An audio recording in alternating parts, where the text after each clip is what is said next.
Welcome to another edition of the Gridiron Report. I'm Jared Johnson, and in this edition, I am previewing Texas Tech's season opening matchup with Wyoming. Now, I'm going to be brief, but look, we have tons of content on Inside the Red Raiders.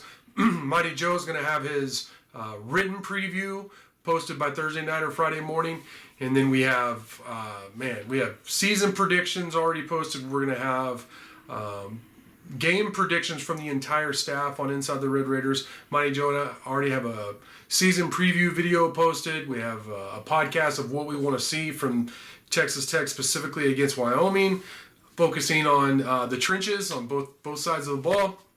So there's tons of preview content. So I'm just going to kind of overview this matchup. Texas Tech is taking on Wyoming to open the season on the road in Laramie. At 6:30 Central Time is the kickoff, and the game will be televised on CBS. So the Red Raiders are favored by 2 touchdowns, anywhere I've seen from 13.5 points to 14.5 points. But it's right now I'm starting to notice it's like a cheek pick in terms of some of these betting sites and some of these betting experts, because Wyoming style of football, just the fact that it's kind of an outpost up there in Wyoming. I heard somebody even say something about the crosswinds would bother Texas Tech, which is funny because, of course, West Texas, if you know anything about West Texas, it's the first thing that people people from Dallas will bring up, which I'm from Dallas, but people from Dallas will bring up is how windy it is in West Texas.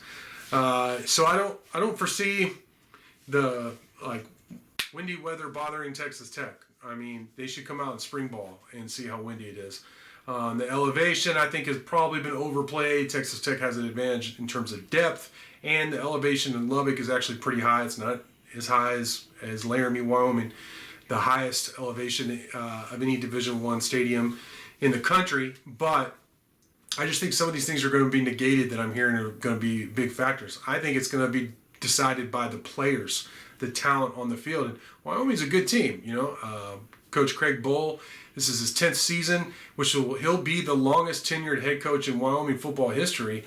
Once this 10th season kicks off, which that's pretty impressive. He comes from North Dakota State. He built that program into a national power. I mean, they were the Alabama of FCS there for, he built that program. So that's really impressive. Wyoming's been competitive in terms of going to bowls and in the Mountain West. So, I mean, this is a tough opening matchup for Texas Tech.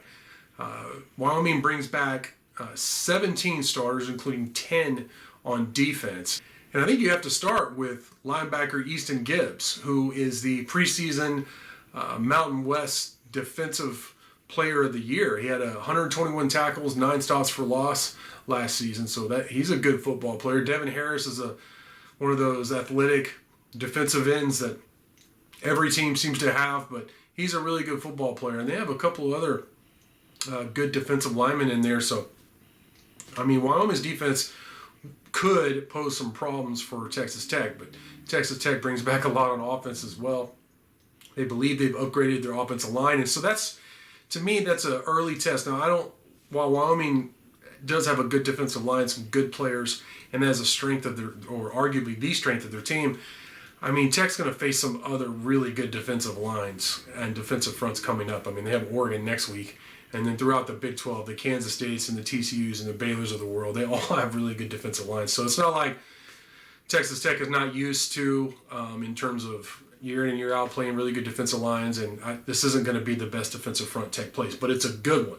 So we will get an idea of if this offensive line has improved pretty quickly. Especially, I want to see those tackles. Caleb Rogers at right tackle, and Monroe Mills at left tackle, how they hold up.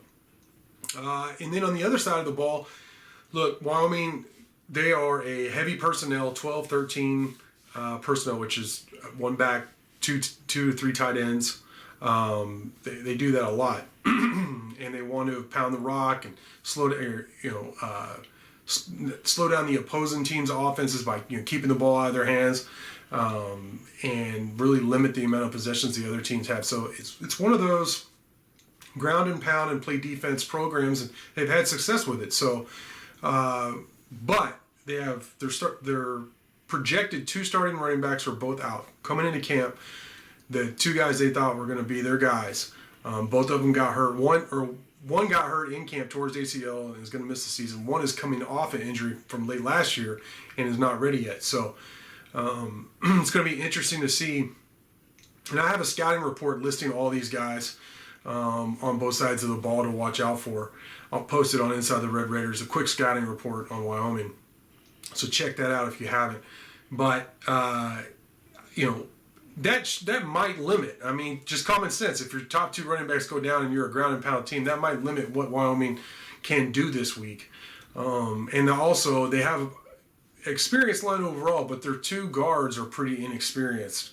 Everything I've read says they're expected to be good players, but going against such experienced, quality players on the other side of the ball with Tony Bradford and Jalen Hutchings on the interior of the defensive line against those inexperienced guards, I mean, I really expect Texas Tech to take advantage of that.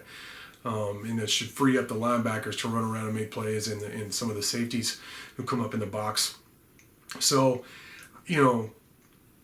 I get why Texas Tech is favored by 2 touchdowns. I think they should be. And, I haven't been to Wyoming's practices, so I can't speak on like guys who aren't being mentioned in the media but are good players to watch out. But those are some key factors to me that where I think Texas Tech should have some advantages, or at least will be tested. And then I think Tech's overall team speed will be impressive. I can't wait for fans to see that. I think they have upgraded that. And just overall, I'm just ready for it to get going. I'm ready to have new talking points, new data from this year's edition of the Red Raiders. I think it's going to be a great season, and we'll find out. I'm going to have a recap. We'll have a game thread, of course. We'll have game threads on the Insider and then on the Freeboard. I'll have a video recap. Mighty Joe will have his Jaeger shots. We'll have our day after podcast. All that coming up after the game. It's exciting that Texas Tech's opening the season against a quality opponent on national television on CBS, so that's great. And also, in celebration of Tech kicking off the season, I just want to mention, plug the site here, if you aren't a yearly subscriber already, you can get a year of Inside the Red Raiders VIP access to everything for 50% off for a year. Even if you're already a subscriber, but just monthly, you can get a VIP subscription at that price. And of course, if you haven't signed up yet, what are you doing? Join up. But that's my pitch. Needless to say, I'm very excited to get this thing going, just for football to be back in general.